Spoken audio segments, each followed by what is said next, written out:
We enjoyed 9 months of our daughter being pregnant, and we lost my daughter and my first grandchild in the same day. I'd like to introduce you to Katie Lynn Dupree. She was a Southern grad with 3 years of law school and a master's degree. She worked at our local DA's office, and her life was taken from her, actually, literally taken from her and taken from us overnight due to medical malpractice. My name is Alfred R. Dupree Jr. I am the Vice President of the Patient Rights Advocacy Forum. I joined PRAF because there was a tragedy in my household, and I would like to help other families to prevent something like this happening to them. This is not an everyday conversation, so I don't think most people know anything about it. You find out the hard way most of the time, and that was our case. We found out the hard way, and you have to become active and educate yourself on things of this nature, because if you don't do it yourself, nobody's going to do it for you. My wife and I have a daughter, Katie Lynn Dupree, and Katie was pregnant, and we're a close-knit family. I was in the military at one time, so we traveled together, and wherever we moved, it was always a while before my daughters got to meet friends. So, we played games together, we traveled together, we did everything together. We were a small family, very close-knit.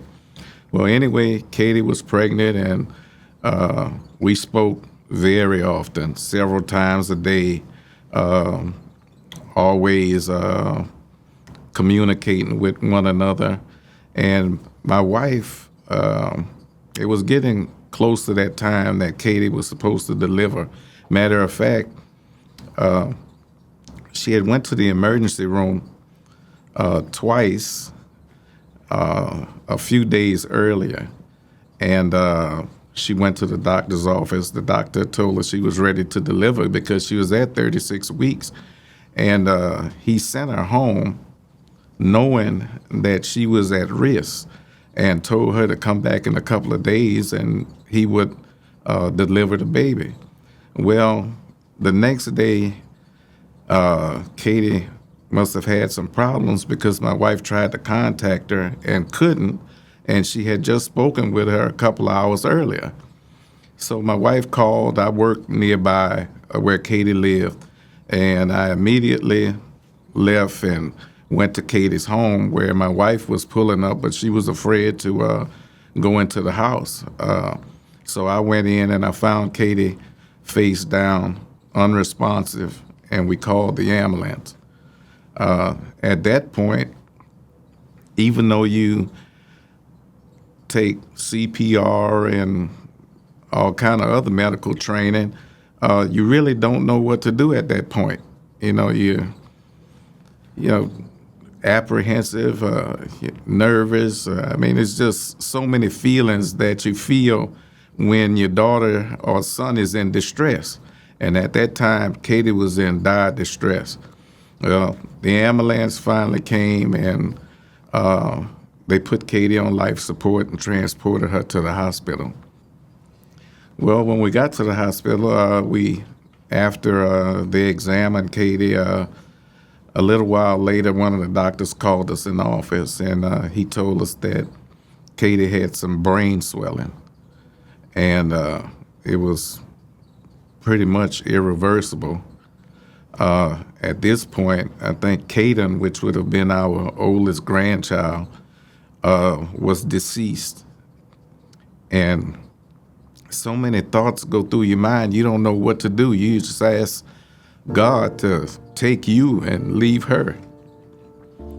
And I don't know, it's just a terrible, terrible situation. Today, Kaden would be 15 years old. I was 50 at the time, and I'm 65 now. So in so many ways, the dad or the lead, dad's supposed to be the leader of the household, so he has to stay strong for the rest of the family. My wife and my daughter, till this day, they still have anxiety and depression, and it's just so many things that never go away. In a sense, it seemed like it would be easier to accept, but it's not. You just kind of learn to live with it. So even to the day, my daughter and my wife, from time to time, has to take anxiety medication. So it's a tough situation all the way around. The doctor sent her to the lab to have lab work done for a reason. He suspected something was going on, and then Katie went and had a lab work, brought it back to the doctor's office, and I'm pretty sure from the lab work, he could have admitted Katie to the hospital at that time, but instead he chose to send her home. Why? I have no idea, because she had made 2 trips to the emergency room prior to getting the lab work done. We had to ask a lot of questions, and eventually, some of the staff whispered, that, if I was you, I would get an attorney, because the doctor that told us that Katie was in distress before she even got to the hospital was one of the older doctors that had been in around the general hospital for a very long time. And he kind of, in so many words, said that he had never seen anything of this nature in his entire career. And actually, from this case, he decided that he wouldn't practice anymore, and he retired. But we would have been much happier had he been Katie's doctor throughout her term or her pregnancy. So we went to the director, which is the doctor I mentioned previously, and we asked that he deliver the baby, even though the baby was stillborn. And he and his staff comforted our family. But the doctor who didn't do his job, at this point, we didn't want him near Katie or us. He didn't apologize. He didn't explain anything. There was so much going on at that time, but I felt that he could have done more, not only with Katie's pregnancy, but at least trying to comfort the family in some way. So I don't know, this brought on a lot of different feelings, a lot of ill feelings toward him. He was not a good doctor. She died of preeclampsia. We didn't know a lot about it at the time. We had heard the term over the years, but never knew anybody that had experienced it. But the doctor, of course, was educated on preeclampsia, and I'm pretty sure he had patients who had gone through this before, and he should have realized the importance of admitting her to the hospital and having the staff monitor her. And he certainly could have delivered the baby at 36 weeks that day, the next day, but he should have never sent her home for 2 days and have her come back to have the baby delivered. Someone needs to be more responsible. That's why I wanted to be a part of PRAF, because we have to make people responsible, hold them accountable, and make sure that the people who support them, they support us. Well, no amount of money can replace your loved one. But when you listen at Louisiana lawyers, it's more commercial, attorney commercials on television than it is actual product commercials. So in that sense, you would imagine that if you could get a certain amount of money for a car accident and walk away, that if someone dies because of negligence, they can certainly compensate the family better than they do. It seems like our legislature is protecting doctors for their negligence. Like I said, no amount of money could replace the loved one, but these days, 50 years later after the law went into effect, they should realize that the small amount of compensation that a family receives is not going to go that far.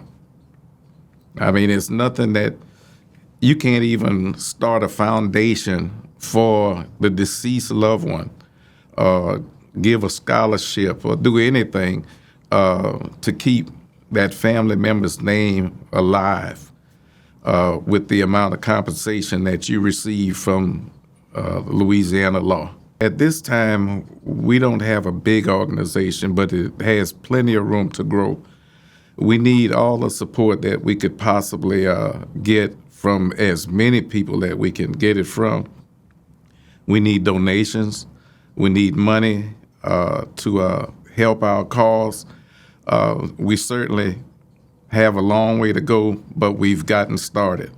All right, we have momentum right now, and we need to push forward with the Patient Rights Advocacy Forum. We definitely need to push, and we need the help, and we need all the members that we can get, because this could happen to you. It might be too late for me and my family, but it's not too late for you and yours. I'm one person representing one family. I can't do it alone. Our group is still small, and we can't do it alone.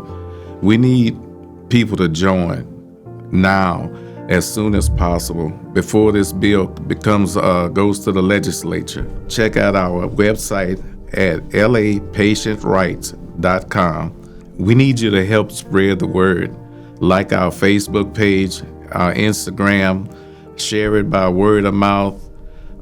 We definitely need the help, and we can help others whenever this bill comes to the floor in our legislature. If you can, we would like you to donate as much as you can.